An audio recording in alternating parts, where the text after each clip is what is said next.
Hey, what's going on, Ram fans? I have another Rapping with a Ram fan session here. This one's going to be a little bit different, though. I've had Scott Richmond on before, and I have him back here today. What's going on, Scott? Not much. Thanks for having me, Mark.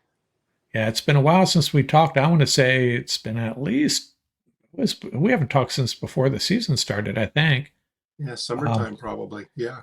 yeah, and so Scott reached out to me, and he has been a little bit disappointed, flabbergasted, I don't know what the right word is, with all the negative talk about the Rams, with especially with respect to their defense. And he asked me if he could come on and try to give a different perspective on how this team has played, specifically the defense. And he thinks there's been a lot of Ram fans on various platforms, not this one, but Facebook, I guess, Facebook groups and such, that he thinks have been overly negative, and he wanted to come on and provide some pushback on that thought process. Did I kind of capture that correctly, Scott? I think so. Yes. hmm So, what take it away for us? What do you want? What do you have to say about this Ram defense and how Ram fans have perceived this defense and how Yeah, well or how poorly they've played? I think it's a little misunderstood because if you just want to look at the overall performance of the defense, I think fans are. I think they're fair in saying that hey, it hasn't been good. I mean, they've been ranked close to the bottom overall in run defense and pass defense through the first 4 or 5 games. And a lot of the injuries were not on the defense, so um, you can contribute it to the loss of Aaron Donald, Coach Shula being a first year coordinator, but their run defense has been 20 right now. After beating the Vikings, they're sitting at 27th in the league, giving up about 4.6 yards per carry. And it seems like every game, fans are saying, "Oh, the middle linebackers are horrible.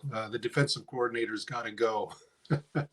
So the issue with the middle linebackers is the Rams, with this coach, with I should say, with this coordinator, with this head coach, with this front office going back 6, 7 years, they never have valued the middle linebacker position. So, um, with that said, there it seems to be a position they've always just won as a cleanup position. They just don't have a lot of expectations for playmaking from that position. They just need, it's in my opinion, I would say they just need to be able to be there in space, and if there's a ball carrier coming across the line of scrimmage, make the tackle.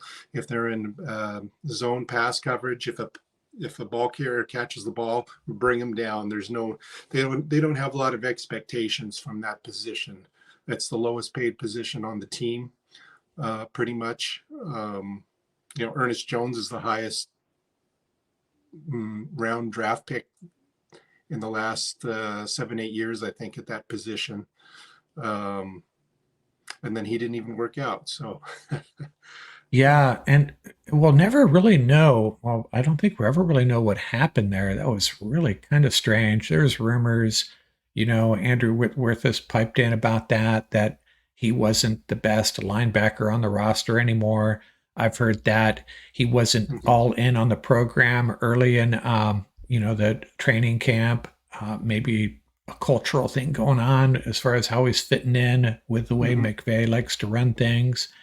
I don't right. know, but I thought he certainly was a very good player, and now he's gone, and now we get to play against him actually. Yeah. Yeah, that's true.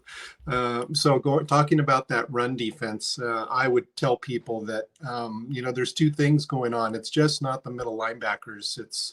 You know, it's, it's the middle linebackers getting taken out of plays by interior offensive linemen. They're not being protected. The Rams have been running a 3-4 defense, and in my opinion, they're running it without the right personnel. They're trying to run it with defensive tackles that are smaller in size, more or less three technique guys with um, the rookie Braden Fisk, Braden Fisk, and with Tyler Davis has been in there a little bit. Tyler Davis, which is he's probably the best of those three, but with the other 91, Kobe Turner. with Kobe Turner. Those guys playing a defensive end position in a 3-4, that's not, I don't think that's prototypical. That's not preferable if I was running the defense. But the big thing is they don't have a prototypical nose tackle helping to protect the middle linebackers. I mean, Bobby Brown, I think he's just not, I don't think he's the right fit for this defense. There's too many times on running plays where he's either taken out of the play very easily or he's completely out of position. That's where I think I can think of an example. A lot of people complain that the middle linebackers were horrible after the Bears beat us, and specifically when their running back, I think, he ran for like a 38 yard touchdown run in the third quarter. Right. And I pointed out to people, I said, if you rewatch that, the center Coleman Shelton was able to release immediately after snapping the ball right up field and took out, I think, Rosaboom out of the play. And that's exactly where the running back went, all the way to the end zone. And I say doesn't matter who you have middle linebacker. If your defensive line is not protecting the middle linebackers, plays like that are going to happen. So it's been consistent the first 5-6 games that the middle linebackers, when they're not being taken out, their performance is average. They're bringing down ball carriers. Sometimes they're missing tackles, and that's fair. But most of the time, they're not even able to do their job because they don't have the correct. I don't think they have the correct personnel in the defensive line. Now, against the Minnesota Vikings recently, I think I saw a marked improvement over the performance of the defensive line protecting the linebackers. They didn't get taken out as much. And I think that's why from the first quarter on, the defense was much better in stopping the run. I think they only gave up 64 or 66 yards for the game. Much improved in that regard.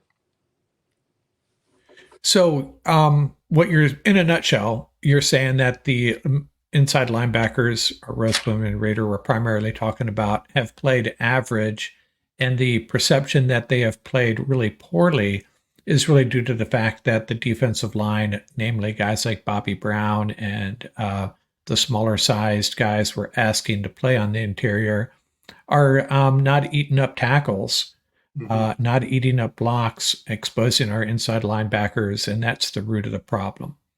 Does that kind of summarize your position there? Yes, not all the time. That's one of the reasons. That's one of the reasons. Sometimes the middle linebackers have missed tackles, but not to the extent that it would overhaul the defense and make them, people think they can replace the middle linebackers and all of a sudden this defense will become a top 10 defense. Right. And I would go so far as to... That's not it. Yeah, I'd go so far as to say, probably going to take some heat from this, but I think I could defend it given a couple hours to do some research, is, you point out that the Rams, don't value the inside linebacker position. That's kind of a true of their entire history. I mean, they've had some good inside linebackers, but if there's two positions, I've always said if there's two positions the Rams, don't necessarily hang their hat on, it's tight end and inside linebacker. You want to talk running back, wide receiver, offensive line, defensive line. Yeah, the Rams are, top 3 historically at those positions. Secondary, kind of hit or miss. But inside linebacker, we had Jack Reynolds for a few years, and then he left. And, Jim Youngblood, Isaiah Robertson. But, not a lot of it. And we go way back. I'm not going to remember their names. In the late 50s, early 60s, we had a couple of guys. But, in the last 30, 40 years, it's not a position that, it's not, Mel Owens, guys like that, just kind of okay linebackers. So it's kind of strange how that works out with a franchise where, certain positions, just okay. And then other positions, just marching guys into the Hall of Fame every 10 years. Correct.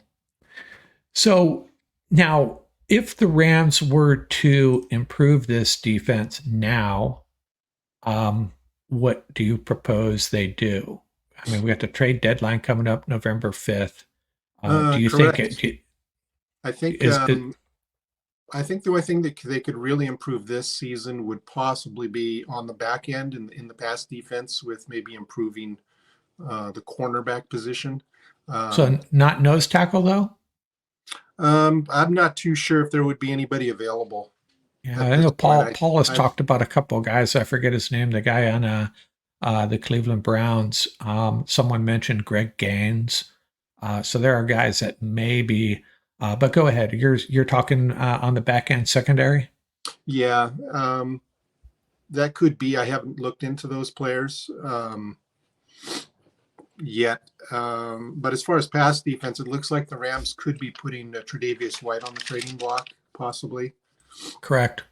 and trading him and looking at some of the teams that could be in the market to sell could be. I noticed that on the Eagles, Eli Ricks is buried on the depth chart. He's like second or third string at one of the cornerback positions. He seemed to be a very high value player coming out, and he already has a couple of years experience, so that I think there would be some good value there.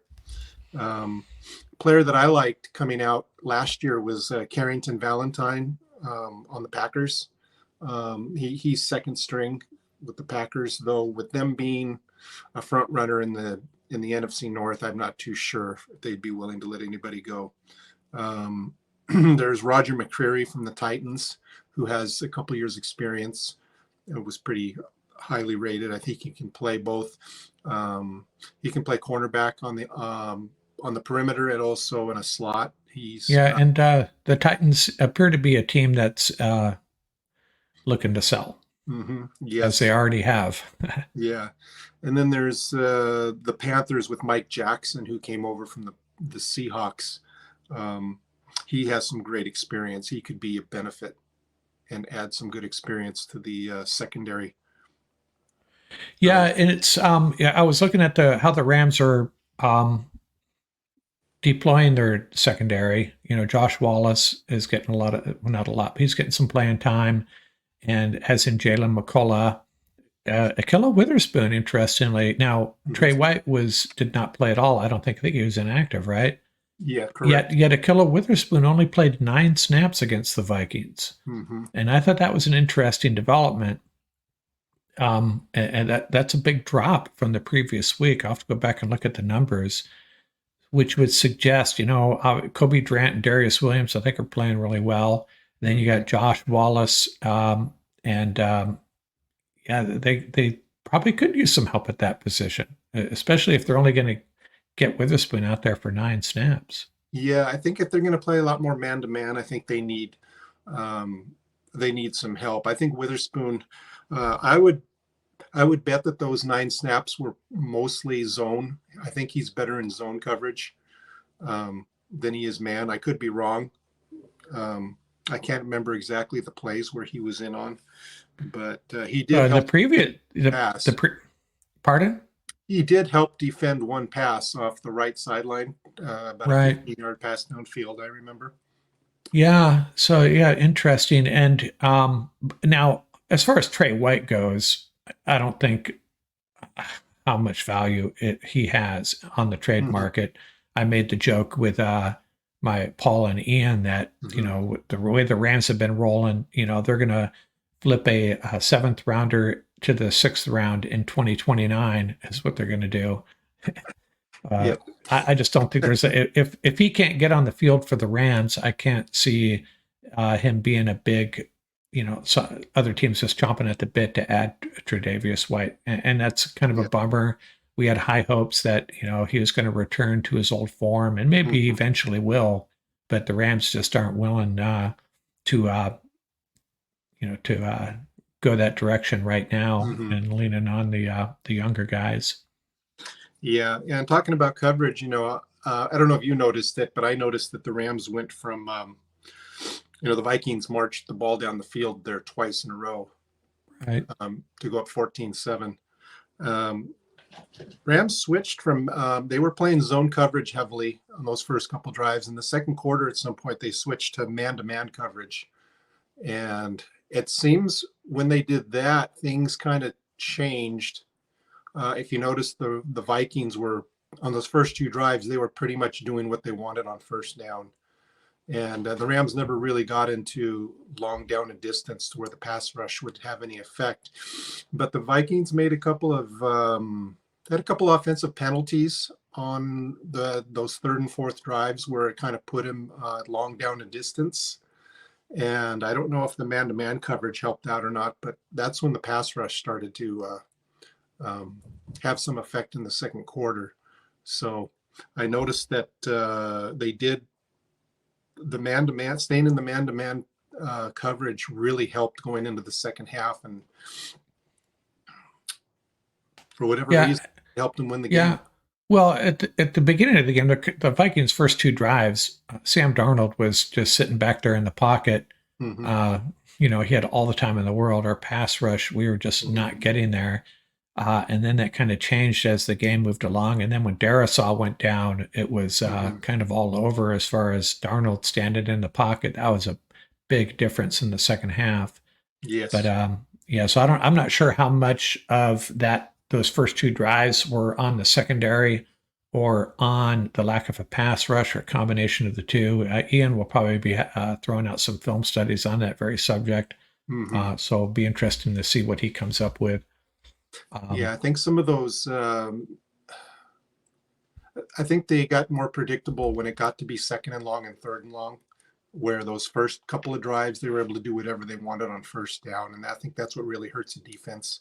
When teams are getting 5 to 8 yards on first down, it really leaves their playbook open for any short pass, medium or long pass. And that's where they just got killed. But they were able to turn it around, which was very exciting.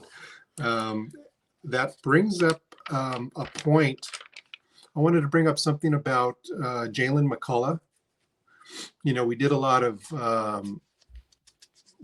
of pre-draft coverage of players, and Jaylen McCulla, I think, is somebody I left out. It's somebody that I did some research on last year, but I didn't put him in any of my mock drafts because what's interesting is he had a lot of play at Tennessee. He played 3 to 4 seasons, a lot of experience. He was highly rated on PFF. He was one of the highest rated safeties.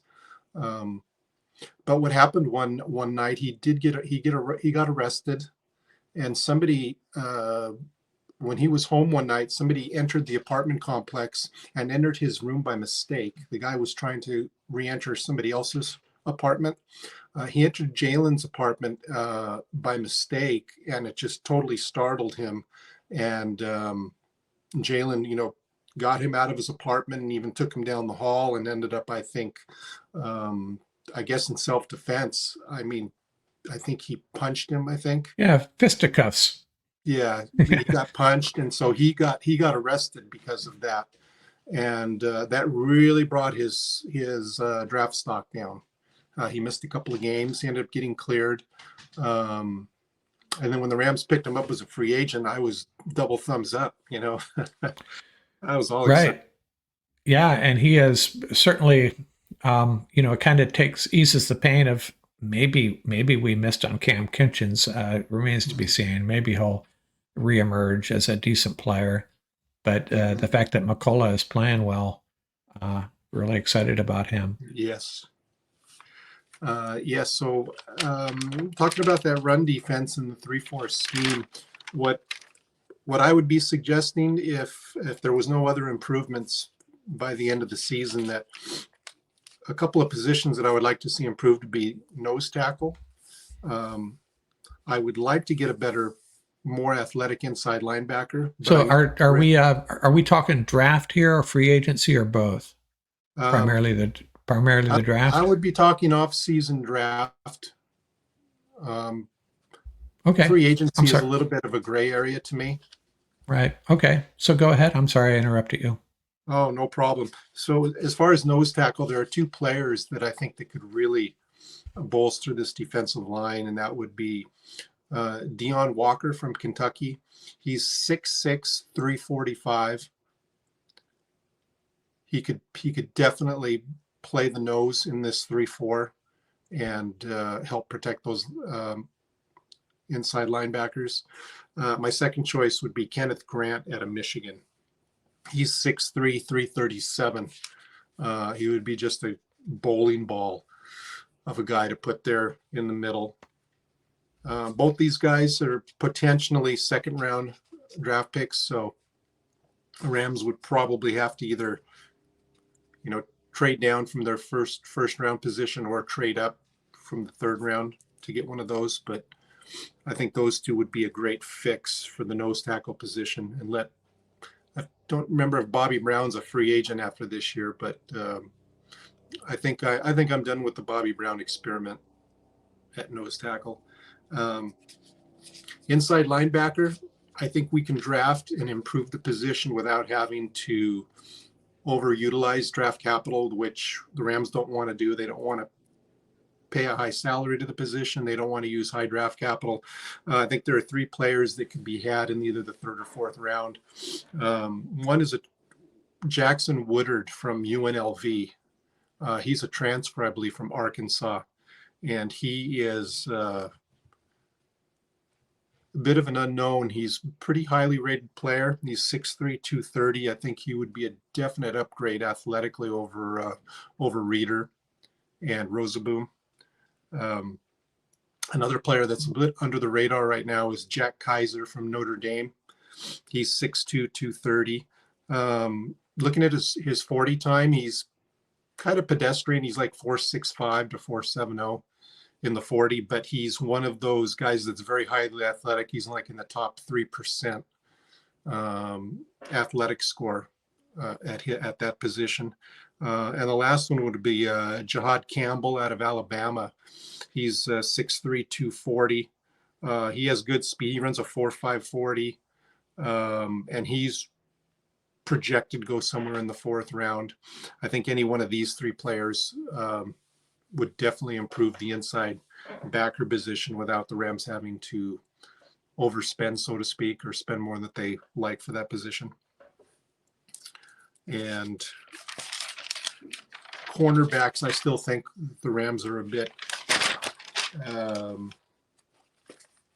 don't think they have the players that I prefer. I like players that are at least 6 foot, have a good they're long, have a good long reach, can play the run from those outside positions, physical. One of my favorite players would be Tommy Hill out of Nebraska. He's 6 foot, 205. He can play inside, he can play outside. He has a great nose for the ball. He's been a returner in the return game. He also played a little bit of receiver a few years ago. He could possibly be available in the fourth round. Maxwell Hairston out of Kentucky, great size, 6 foot, 190. He's played both man coverage and zone coverage. He's projected to be a third round. Benjamin Morrison out of Notre Dame, 6 foot, 200. He runs a 4.4 40. He's got some speed to him. He's projected to go in the fourth round. And one thing I like about all these guys is that they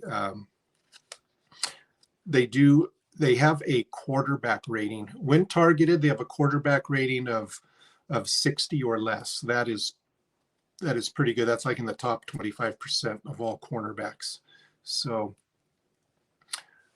that is something that I look for in a quarterback, and I think any one of those 3 would bolster the Rams' cornerback room.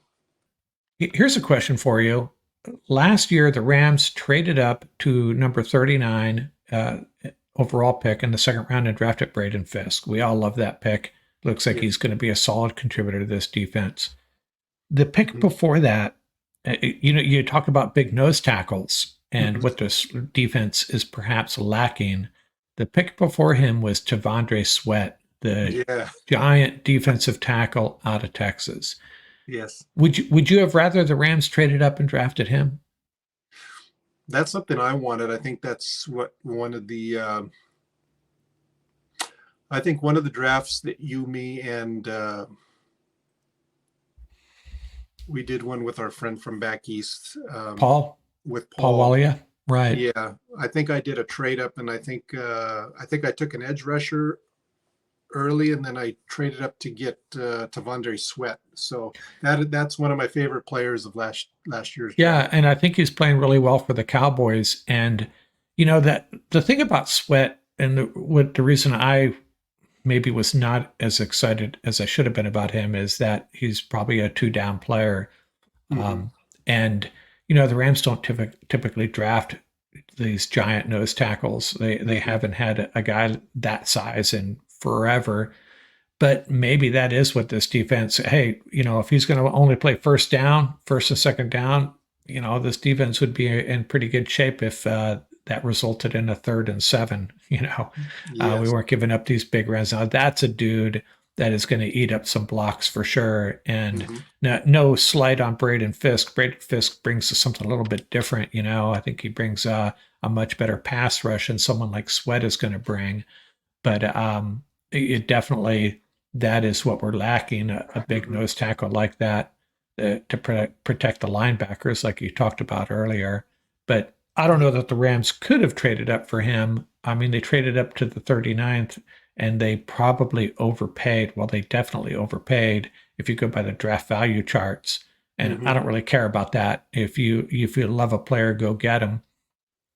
But Oh, sure. could they have made If they end up with a top 10 defense in the next season or two, oh, it was right? definitely worth it. Yeah, and this defense is, especially the outside linebackers, Braden Fisk, Kobe Turner. There's a lot of promise here, a lot of Hmm. promise for this defense moving forward. I think. Um, Yes. okay, good stuff. Anything else you want to add? I guess the Um, main thing from what talking to you before, you just really wanted to. I know you've been chattering with some Ram fans on platforms, and this is a good forum for you to get it off your chest and have your moment, have your say, and actually, hey, if you're watching this channel, I've laid it out. If you want any Ram fan, if you got something to say and you can talk intelligently about a subject, send me an email, man. We'll see if we can get you on, especially the Rapping with Ram fan sessions. Those are always fun. You don't need to know anything about X's and O's to be on one of those. We just talk your love of Ram football, and it's always a lot of fun. So, yes. so what else, Paul? Scott, is that all you got? I just wanted to maybe switch over to the offensive side of the ball Oh, and okay. talk about tight ends. I believe that I was a bit disappointed after the Packers loss. Um, I thought Colby Parkinson, I thought had 3 or 4 targets where we just none of the passes were completed to him.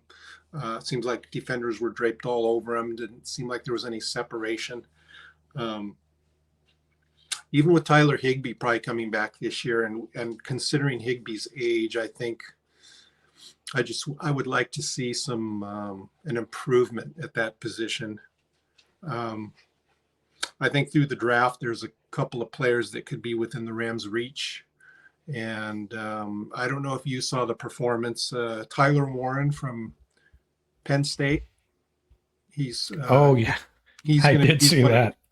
against USC. I mean, he had like what a couple hundred yards in Yeah, catching. it was actually really annoying watching that game. That dude was just, I mean, can we just put like two people on him and take him away completely?